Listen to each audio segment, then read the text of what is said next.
Think of the last time that you worked towards a worthy goal. You set the goal, you were working on it, and at some point something got in the way. You hit a wall. I'm Mike Goss, and this is Breaking Through Walls. We're starting an adventure together that's going to help you enrich your career and enrich your personal life by breaking through those walls that would otherwise hold you back. Whenever we're working towards a worthwhile goal, at some point we hit a wall. We stop. When that happens, we have only two choices we can make. Option A is to give up, to accept the status quo and say, that's it, I just don't know what to do, I'm going to quit right here.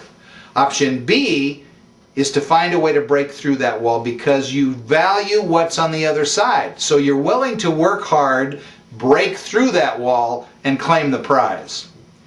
I only teach option B. I've created a philosophy around breaking through those walls that hold us back. I've also developed a 5-step process. Everywhere I've tried the process, it works, and I want to share it with you right now. We're going to study it in greater detail in future videos, but allow me to give you the 10,000-foot view. There are 5 steps to breaking through walls. Step 1 is to state your goal. Decide what it is you're seeking and write it down. Too many times we don't state the goals, they bounce around in our heads, and they change from day to day.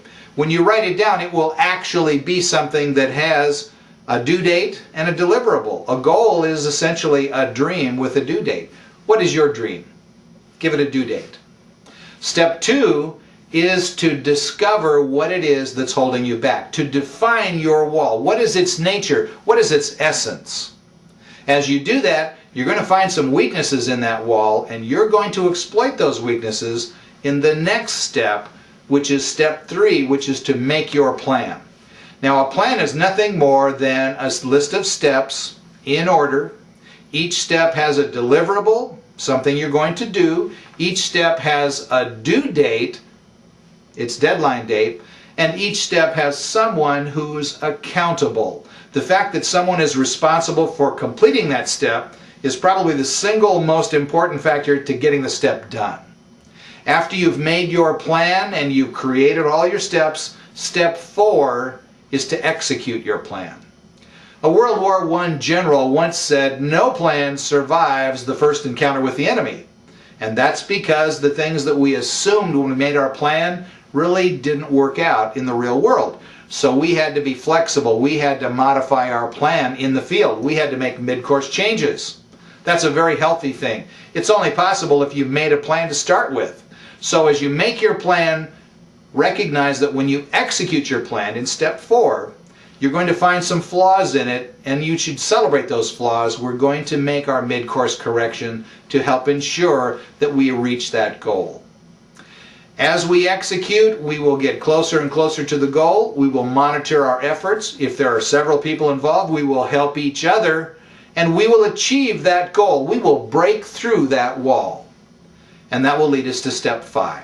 Step 5 is to celebrate your success. You had a worthwhile objective. You defined what was between you and your objective. You made a plan of step by step by step that you could execute to achieve your goal. You executed, you fixed things on the way, and you obtained your objective. It's time to party. Always do the celebration. Always do all 5 of those steps.